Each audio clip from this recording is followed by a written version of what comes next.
Hello, Recapped Mystery here. Today, I'm going to explain a comedy, drama, romance film, 51st Dates. Watch out and take care.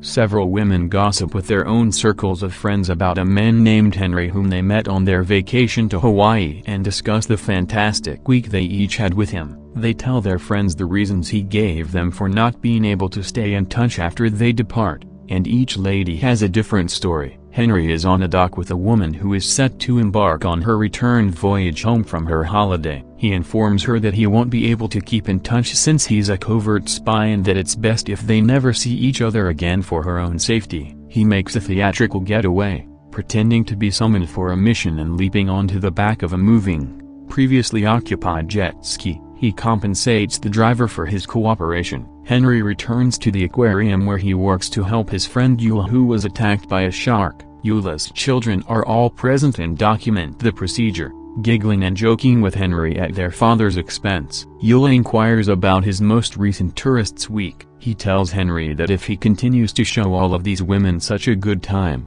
one of them will eventually opt to stay on the island. His employee, Alexa, contacts him quickly to assist with the care of a walrus that isn't moving. He goes up to investigate and discovers that it simply needs to burp. He applies pressure on its stomach till it vomits all over Alexa. Later, Henry works on his boat and takes it for a test drive around the island to check whether it will be ready for his voyage to Alaska shortly. But several of his sails break during his trial. He returns to shore on a raft and decides to wait in a nearby restaurant until the Coast Guards arrive to tow his boat. He observes a lovely woman a few tables down and watches as she constructs an interesting edifice out of her waffles that resembles a house. The woman and the waitress are cordial, and Henry learns the woman's name is Lucy. While doing an ultrasound on a walrus, Henry discusses Lucy with a co-worker. Alexa observes that Henry usually seeks out tourists rather than ladies who dwell on the island. She wonders if this is because Henry is uncomfortable with intimacy. Alexa speculates that one of Henry's prior girlfriends may have betrayed him, and Henry discloses that his college sweetheart cheated on him with one of their professors.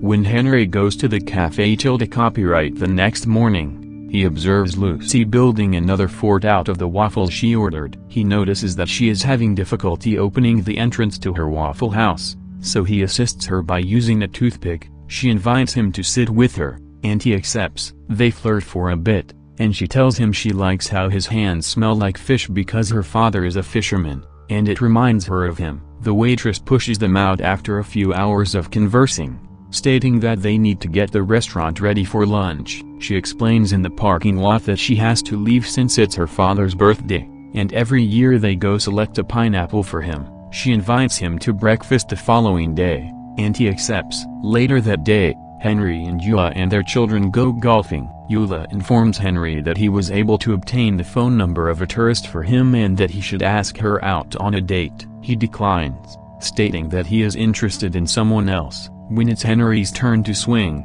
he misses the hole and has to scramble down a cliff to collect his ball. He meets Lucy on the beach, who kisses him and tells him she wants to spend every day with him. When Henry awakens on the green, Eula informs him that his golf ball ricocheted off the golf cart and struck him in the head. Because he is afraid of becoming too attached to Lucy, Henry decides to phone the tourist and go on a date with her that night. The tourist binges and pretends to be intoxicated so she can sleep with him, but Henry can't stop thinking about Lucy the entire night. Henry admits to the woman that he is not who he claims to be and that there is no alcohol in the beverages. He informs her that he is unable to have sex with her since he is interested in someone else. The next morning, Henry arrives to the cafe copyright for breakfast with Lucy. The waitress informs him that she needs to speak with him about Lucy. Then Lucy enters the restaurant and walks right by him to her booth. He approaches her to sit with her, but she does not recognize him. The waitress leads him outside to speak with him. Lucy and her father were in an automobile accident about a year ago,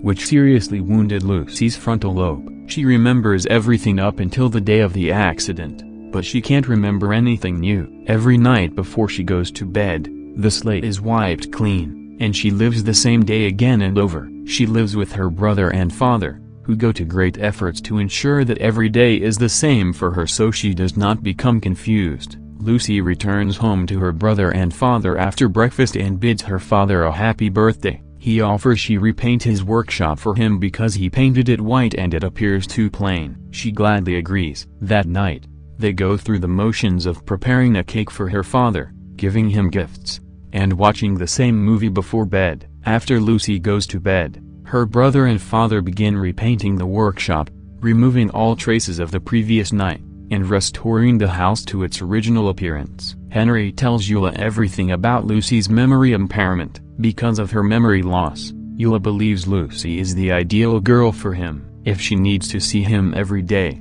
it could be a good opportunity for Henry to work on his commitment difficulties, and if something goes wrong, he could disappear without her knowing or being hurt.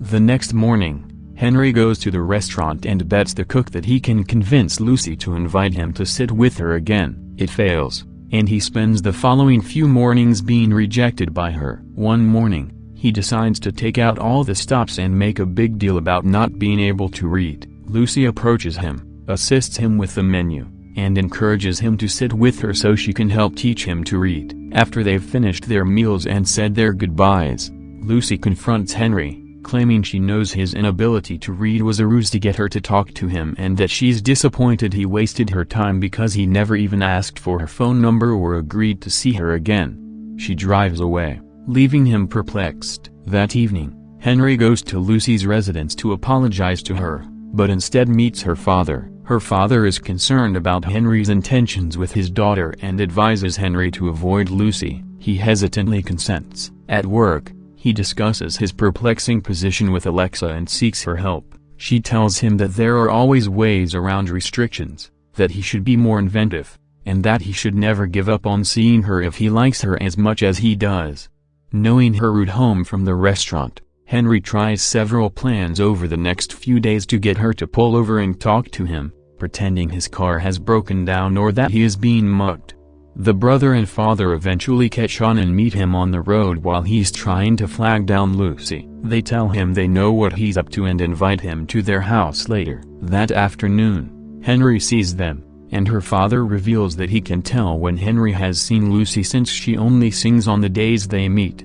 They tell Henry about all the trouble they go through every day to care for her. The next morning, Henry goes to see Lucy at the restaurant, but she refuses him once more. She returns to her car and notices a police officer writing her a ticket for having expired tags. She panics because she believes her tags are still valid because she doesn't know how much time has gone and decides to check the local newspaper to see what day it is.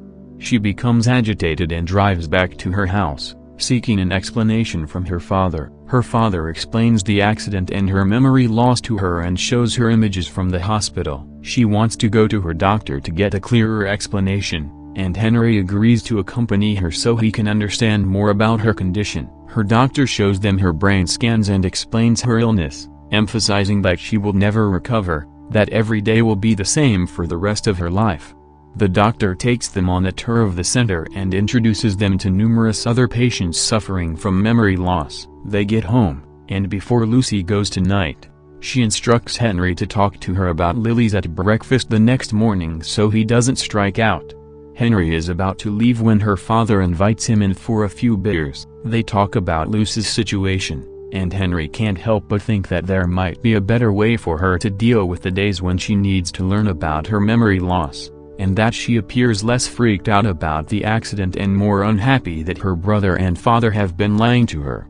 As he walks away, he takes Lucy's memory book with him. Henry brings Lucy roses and a video cassette the next morning, claiming they're from a hidden admirer. They return the tape to her residence and view it. It describes everything that has transpired in the last year, including her accident and how Lucy and Henry met. Lucy is still distressed, but it takes her less time to recover. Henry takes Lucy to the tree where the accident occurred for a romantic evening. Lucy films Henry as he tells her information about himself for her to remember, and she asks him whether he loves her, to which he confesses.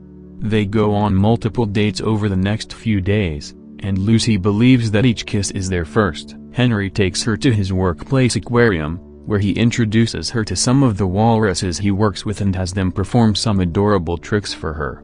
He leads her back to his room, where they make love. He plays a song he wrote about her on his ukulele that evening, and she likes it. They cuddle in her bed, and just before they fall asleep, Henry asks Lucy to marry him, and she accepts. When they awaken the next morning, Lucy has no idea who Henry is and is terrified that a stranger is in her bed. She fights him until her father and brother notice and intercede. They bring in Lucy's doctor to check on Henry's injuries, and Lucy overhears Henry talking about his boat trip to Alaska that he's been planning for years.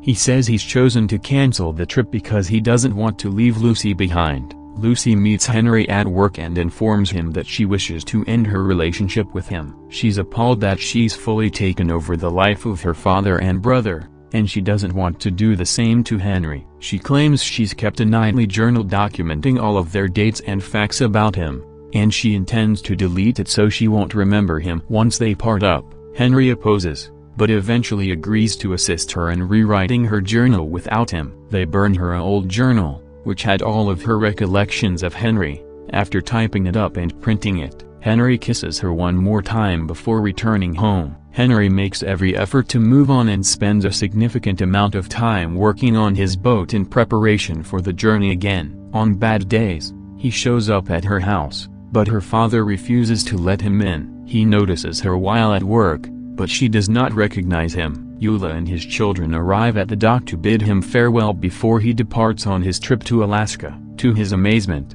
Lucy's father and brother arrive to greet him. Lucy had elected to go live at the Memory Institute because she was tired of being a burden to them. According to her father, he said she appears to be content there. Lucy's father gives Henry a gift before he departs. After getting out on the lake, Henry realizes the gift is a Beach Boys CD, which Lucy enjoys listening to. It upsets him, but he realizes that it could have been a hint from Lucy's father that she still remembers him. He returns the boat and hurries to the institute to visit Lucy. Henry storms into the classroom where Lucy is instructing her art class. He asks if she remembers him, and she answers no, but she wants to show him something. Lucy takes Henry to her studio, which is covered in Henry paintings. She claims she dreams about him every night and can't get his face out of her head. Henry reveals that they were lovers and that she broke up with him to protect him but made a mistake. They resolve to reconcile and kiss to make up. Several years later, Lucy awakens in a strange bed,